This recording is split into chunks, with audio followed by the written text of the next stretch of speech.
Muito bem, pessoal. A partir deste vídeo, vamos estudar a lei orgânica aqui do município de Caçapava do Sul. A lei orgânica, que é a principal lei do município, é a norma que organiza a administração municipal. E nós vamos trabalhar, então, os principais aspectos desta lei e como que ela costuma ser cobrada em provas da banca que vai realizar o nosso concurso agora em Caçapava do Sul. Bom, inicialmente o artigo 1º apenas apresenta o município de Caçapava do Sul, que, como a gente sabe, faz parte do Brasil, faz parte do Rio Grande do Sul e, por isso, vai respeitar esta lei orgânica, a Constituição Federal e a Constituição Estadual. Até aqui, nenhuma novidade, nada que costume ser cobrado em prova. Quando essa lei orgânica foi feita, foi mantido o território do município e a alteração dos limites do território só pode ser feita nos termos da legislação estadual. Continuamos sem nenhuma questão que seja cobrada em prova. Cidade de Caçapava do Sul é a sede do município. Símbolos do município são o brasão, a bandeira, o hino e outros que outras leis venham estabelecer. E agora vem a primeira grande e provável questão de prova.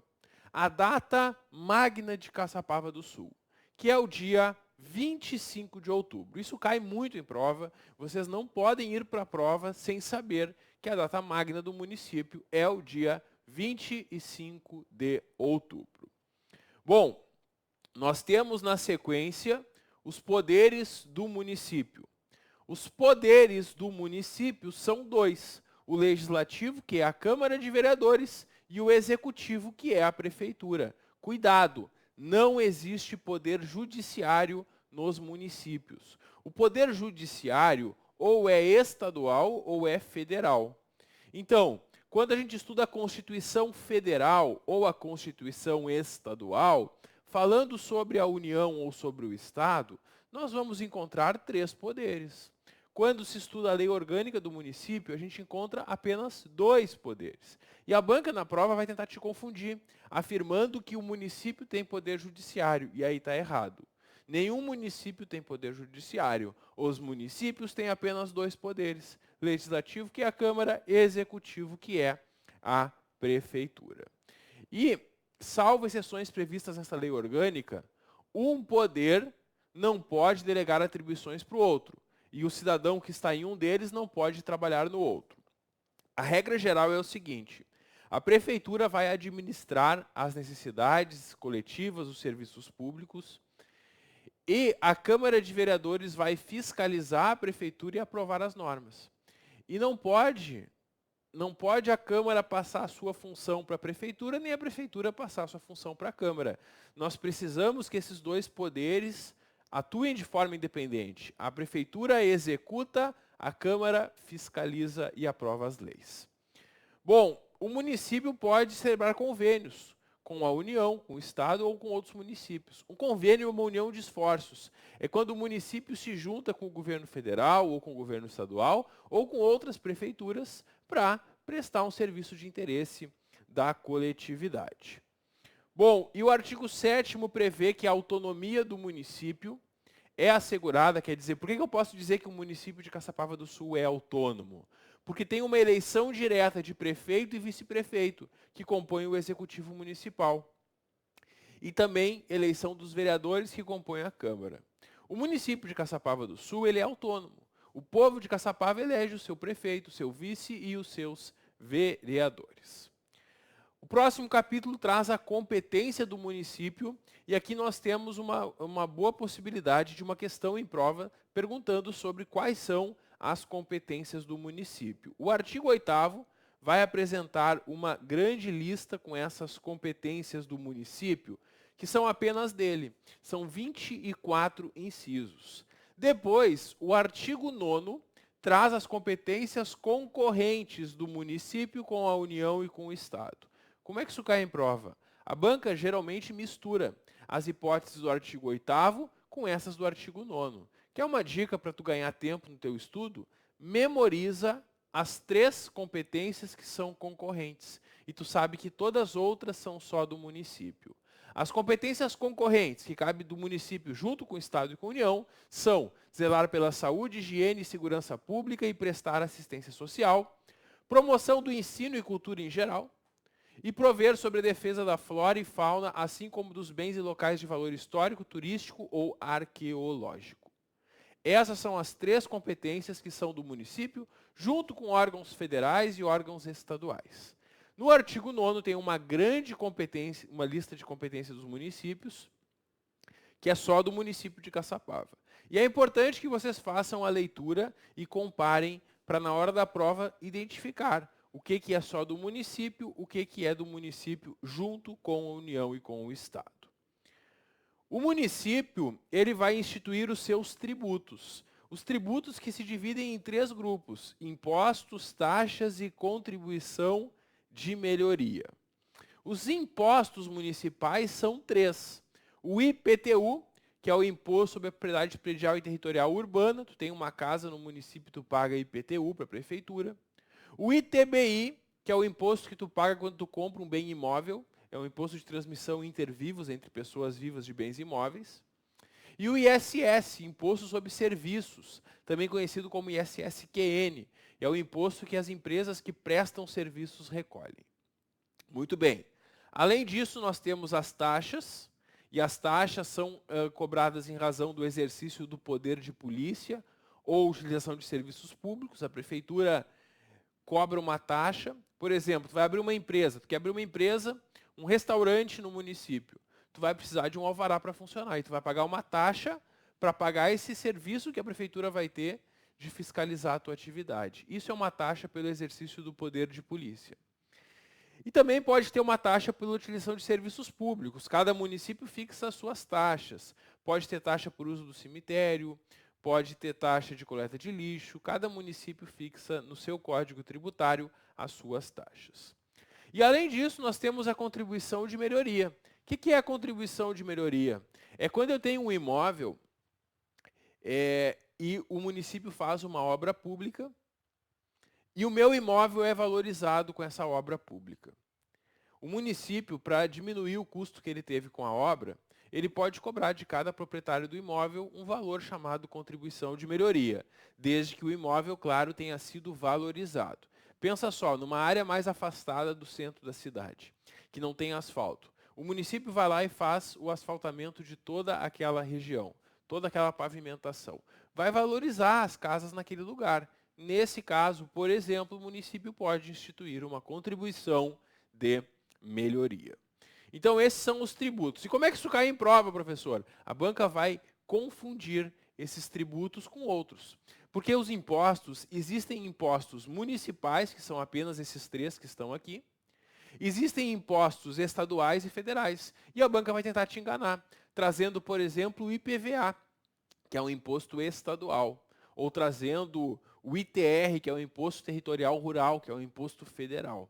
Então, na hora da prova, só pode marcar como corretos 3 impostos do município. IPTU, ITBI e ISS são esses primeiros aqui. Além dos impostos, o município também arrecada taxas e contribuições de melhoria. Bom, e o artigo 11 traz algumas vedações, algumas proibições ao município. Primeira proibição: o município não se mete com religião. Como assim não se mete com religião? O município não pode estabelecer, não pode criar cultos religiosos ou igrejas, não pode subvencioná-los, não pode dar dinheiro para eles, e também não pode impedir o funcionamento. Por isso que eu digo, não se mete, não ajuda nem atrapalha. Essa é a ideia. A única coisa que ele pode fazer junto com cultos religiosos é uma colaboração de interesse público, que é quando o município, junto com uma entidade religiosa, vai promover uma atividade de assistência a necessitados, por exemplo. Segundo, é vedado, é proibido ao município realizar operações ou contrair empréstimos externos. Espera aí, o que é um empréstimo externo? É um empréstimo fora do Brasil, no estrangeiro. Para pegar um empréstimo fora do Brasil, tem que ter autorização do Senado Federal. Vão ter que mandar um pedido lá para Brasília para que o Senado autorize. E também não pode o município recusar fé a documentos públicos, não pode criar distinções entre brasileiros ou preferências em favor de qualquer pessoa de direito público interno. Tem que tratar todos da mesma forma, sem preconceito, sem privilégio. E, por fim, não pode, é vedado, instituir ou aumentar tributos sem que a lei o estabeleça. Cuidado, hein? Por lei pode. Não pode sem que a lei estabeleça. Então, se o prefeito ou prefeita querem criar um novo tributo, eles vão encaminhar um projeto de lei para a Câmara, e se a Câmara aprovar, está tudo certo. Por lei pode, não pode sem lei. Não pode o prefeito ou prefeita acordar mal-humorado e, por decreto, por um canetaço, criar um novo tributo. Isso não pode. Sempre que for criar um tributo ou aumentar um tributo, tem que ter antes o projeto de lei aprovado pela Câmara de Vereadores. Muito bem. Concluímos o primeiro título aqui da Lei Orgânica de Caçapava. Agora vamos falar sobre o poder legislativo, um assunto que vai consumir o término desta primeira aula e certamente uma boa parte do próximo vídeo, porque tem muitas coisas para a gente conversar sobre o poder legislativo e é um assunto bastante cobrado em provas de concurso. O poder legislativo é a Câmara de Vereadores. Lá estão representantes do povo, que são eleitos no pleito direto. A gente sabe, de 4 em 4 anos, nós vamos às urnas para eleger os nossos representantes. Os vereadores são eleitos por um mandato de 4 anos. Essa é a duração da legislatura. A legislatura é um mandato de 4 anos. A Câmara ela tem autonomia financeira e administrativa, porque a Câmara ela funciona de forma independente à Prefeitura. Ela não é subordinada à Prefeitura. A função da Câmara é justamente aprovar as leis e fiscalizar o trabalho da Prefeitura, por isso ela tem a sua autonomia financeira, política e administrativa, como a gente vai ver. A Câmara compõe-se de 11 edis, eleitos na forma da legislação. O que é um edil?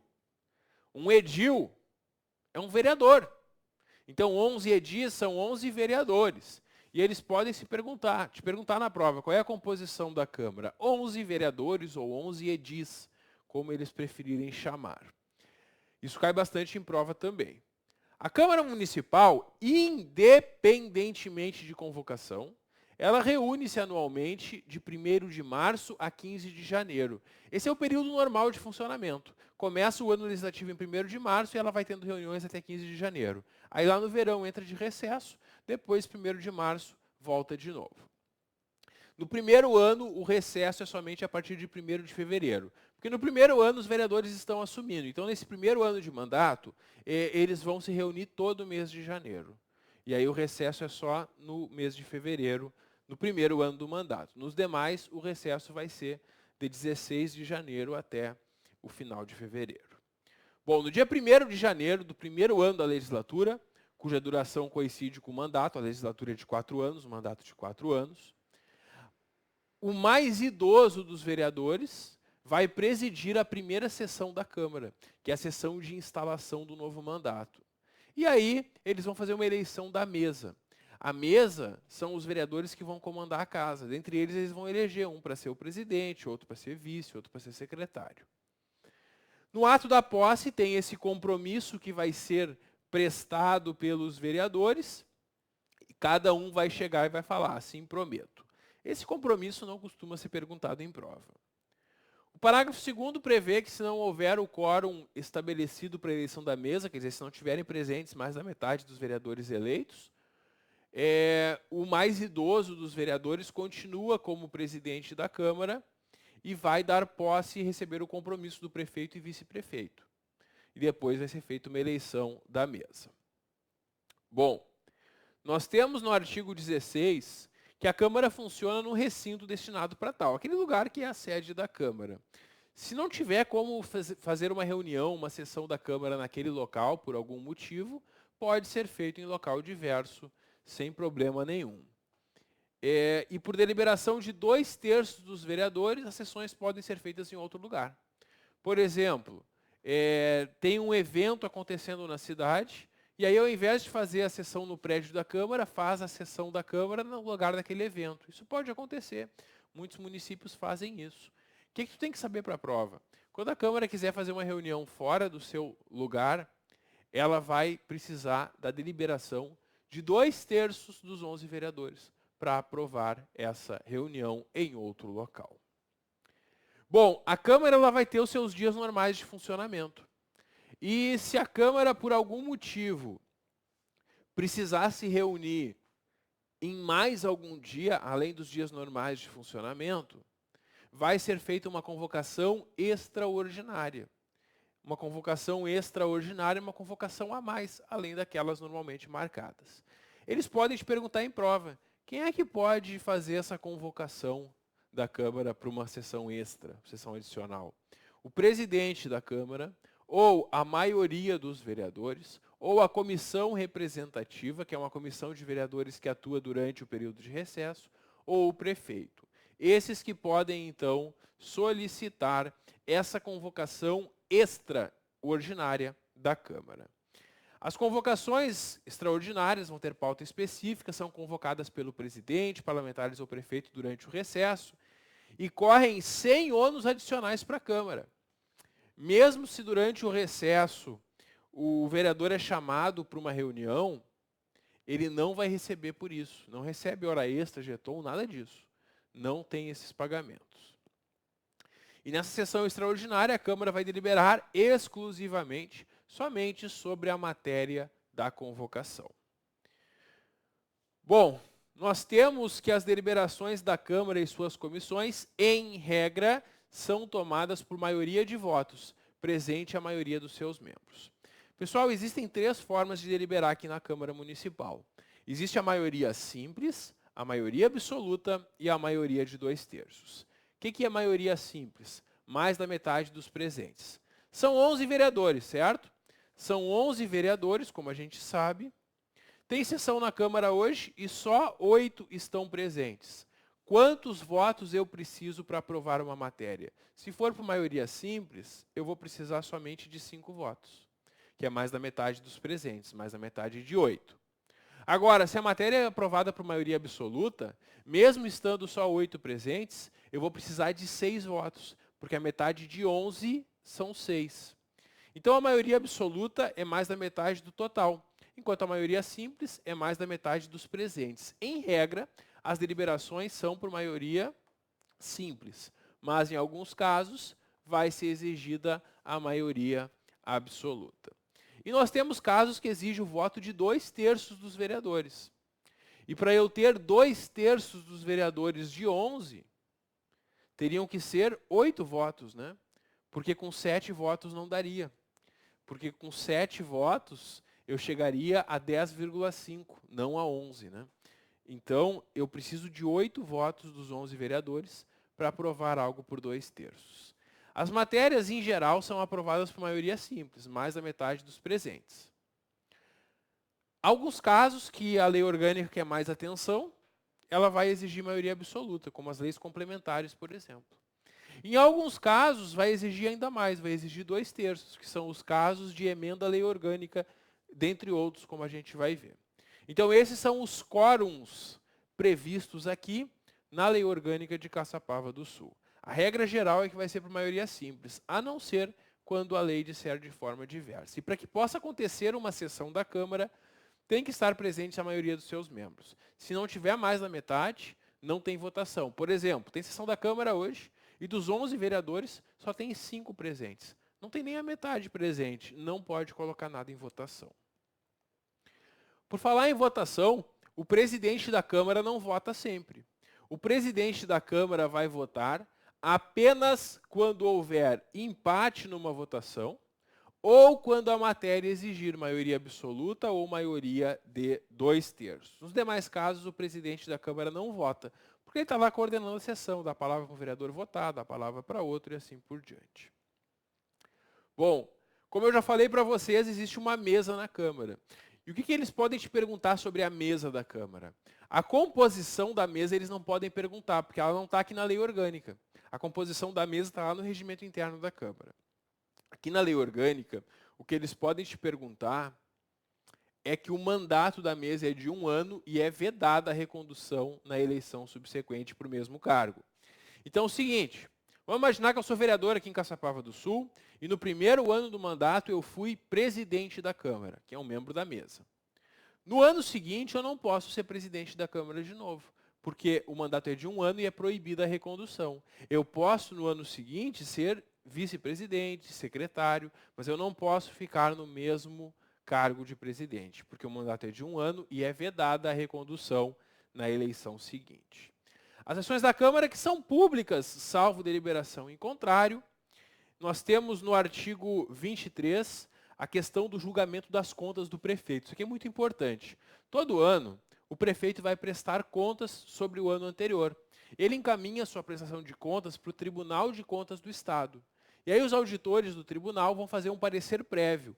O parecer prévio do TCE pode recomendar a aprovação ou a rejeição das contas. Só que quando esse parecer prévio é concluído, quem vai julgar as contas é a Câmara Municipal. E aí, se o parecer é favorável e a Câmara quer rejeitá-lo, ou se ele é desfavorável e a Câmara quer aprovar, quer dizer, quando a Câmara quer contrariar o parecer do Tribunal de Contas, vai ser necessário o voto de 2/3 dos vereadores. É essa regra que nós temos, portanto, no artigo 23. E o artigo 24 prevê que sempre que o prefeito manifestar o propósito de pessoalmente apresentar o seu relatório anual sobre a gestão do ano anterior ou expor outros assuntos, ele vai comunicar para o presidente da Câmara e a Câmara vai ter uma sessão para o prefeito pessoalmente comparecer e expor esses assuntos. A Câmara, como eu falei para vocês, tem função de fiscalizar a prefeitura e por essa razão a Câmara e suas comissões podem convidar o prefeito e convocar secretários para comparecerem e prestarem informações sobre algum assunto determinado. Quando a Câmara entende que possa ter alguma irregularidade acontecendo na prefeitura, a Câmara pode criar uma comissão de investigação. É a famosa CPI, Comissão Parlamentar de Inquérito, que é criada mediante requerimento de no mínimo 1/3 dos vereadores, para investigar um fato determinado por prazo certo. Eles perguntam muito em prova isso. O que eu preciso para criar uma CPI? O requerimento de 1/3 dos vereadores. Um vereador sozinho não consegue criar uma CPI. Ele vai ter que convencer os seus colegas. E a CPI, se ela encontrar alguma irregularidade, ela vai denunciar para o Ministério Público, que é quem tem a competência para apresentar ações para responsabilizar os envolvidos. Bom, pessoal, a Câmara tem, conforme o artigo 28, autonomia funcional, administrativa e financeira. O nosso próximo assunto são os vereadores. Os vereadores que são invioláveis por opiniões, palavras e votos que profiram no exercício do mandato e na circunscrição do município. Saiu do território do município de Caçapava, não tem mais a inviolabilidade. E os vereadores, no exercício e após o mandato, não são obrigados a testemunhar sobre informações que receberam exercendo o mandato. Os vereadores que têm livre acesso a órgãos da administração pública, mesmo sem prévio aviso. Qualquer vereador pode chegar no órgão da administração pública, mesmo sem avisar, para fazer uma fiscalização. E o vereador pode se licenciar por motivo de saúde, é claro, tendo direito à remuneração quando ele está afastado por motivo de saúde. Bom, uma coisa que nós temos que entender é o caminho que existe para o vereador assumir o cargo. Existe a eleição, que normalmente é no mês de outubro, de 4 em 4 anos, exceto 2020, que em razão da pandemia do coronavírus, a eleição foi adiada para novembro, né? Mas normalmente essa eleição é no mês de outubro. Aí é feita esta eleição e os eleitos vão ter vão passar ainda pela diplomação e pela posse. O que é isso? Ali pelo mês de outubro, 2020, novembro, é feita a eleição e quem foi eleito ainda não está confirmado no cargo. Após a eleição, a Justiça Eleitoral vai fazer uma análise da prestação de contas de todos os candidatos e vai aprovar ou não a prestação de contas. Se ela aprovar a prestação de contas, está tudo certinho, aí ela expede o diploma. E aí aquele eleito vai tomar posse. Então, o que acontece? Essa diplomação acontece geralmente no mês de dezembro. E a posse é no dia 1º de janeiro. E por que eu estou explicando isso para vocês? Porque tem algumas proibições. Do momento que o vereador é eleito, ele ainda não tem nenhuma proibição.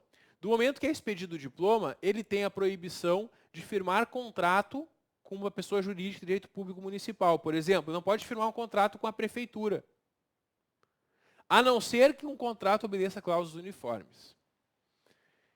Então aqui, pessoal, no momento que é diplomado, o vereador não pode firmar ou manter um contrato com a prefeitura. Se ele fizer isso, ele vai perder o mandato. Isso a contar da diplomação. Quando ele toma posse, lá no dia 1º de janeiro, além dessa proibição, ele tem também as proibições do inciso 2. Ele não pode ser proprietário, controlador ou diretor de uma empresa que goza de um favor do município, uma empresa que recebe, por exemplo, um incentivo fiscal. Não pode patrocinar causa que seja interessada a qualquer entidade pública do município, nem ser titular de mais de um mandato eletivo. Além dessas situações, também perde o mandato o vereador que incorrer nessas outras situações aqui listadas. Procedimento incompatível com o decoro parlamentar, a chamada quebra do decoro parlamentar, que é quando o vereador abusa da inviolabilidade ou recebe vantagens indevidas. Também perde o mandato o vereador que deixa de comparecer a 1/3 das sessões, a não ser que seja licenciado ou em missão autorizada. Também se perder ou tiver suspensos os seus direitos políticos, quando a Justiça Eleitoral decreta porque constatou alguma irregularidade na eleição, quando ele sofre uma condenação criminal em sentença transitada em julgado, é uma sentença definitiva da qual não cabe mais recurso, ou ainda quando ele fixar residência fora do município. Em todos esses casos, o vereador vai perder o mandato. Bom, e quando que o vereador não perde o mandato? O artigo 34 prevê que não perde o mandato o vereador que for investido no cargo de secretário municipal, diretor de autarquia ou fundação, procurador-geral do município ou cargos equivalentes em âmbito estadual ou federal. Isso aqui é muito comum acontecer. O prefeito ou prefeita eleito convida um dos vereadores para ser secretário municipal. Esse vereador não perde o mandato. Ele vai se licenciar da Câmara e vai ficar atuando como secretário. Quando ele não quiser mais ser secretário, ele volta para o mandato na Câmara. Quando ele está fora da Câmara, um suplente fica no lugar dele. Mas ele não perde o mandato nesse caso. E sabe como é que isso cai em prova? A banca vai misturar as hipóteses que a gente viu que ele perde o mandato com essas que ele não perde o mandato. Também não perde o mandato o vereador que é investido em cargo, emprego ou função, desde que haja compatibilidade de horários. Então vamos imaginar que um vereador do município faz o concurso da prefeitura e passa no concurso. Ele pode assumir o cargo se houver compatibilidade de horários. E também não vai perder o mandato se ele for licenciado por motivo de doença, problema de saúde, ou para tratar sem remuneração de interesses particulares. Então é isso que nós temos aí de mais importante sobre o vereador. Uma última informação sobre a remuneração dos vereadores. O parágrafo único do artigo 35 determina que a remuneração dos vereadores é fixada em um decreto legislativo no último ano de cada legislatura e antes das eleições, só podendo ser alterada no decurso da legislatura seguinte que vigorar a remuneração. Qual é a regra geral, então? Os atuais vereadores não aumentam o próprio salário, eles aumentam dos próximos, que ainda vão ser eleitos. Quer dizer, antes da eleição, os vereadores atuais definem quanto que vão ganhar os próximos que forem eleitos, que podem ser eles ou não, porque eles fazem isso justamente antes das eleições. Certo, pessoal? Muito bem. Concluímos, então, o primeiro vídeo sobre a lei orgânica aqui do município de Caçapava do Sul. A gente ainda tem bastante coisa para conversar, ainda sobre o próprio poder legislativo, e a gente continua o nosso estudo no próximo vídeo. Dá um clique que eu já volto. Até logo.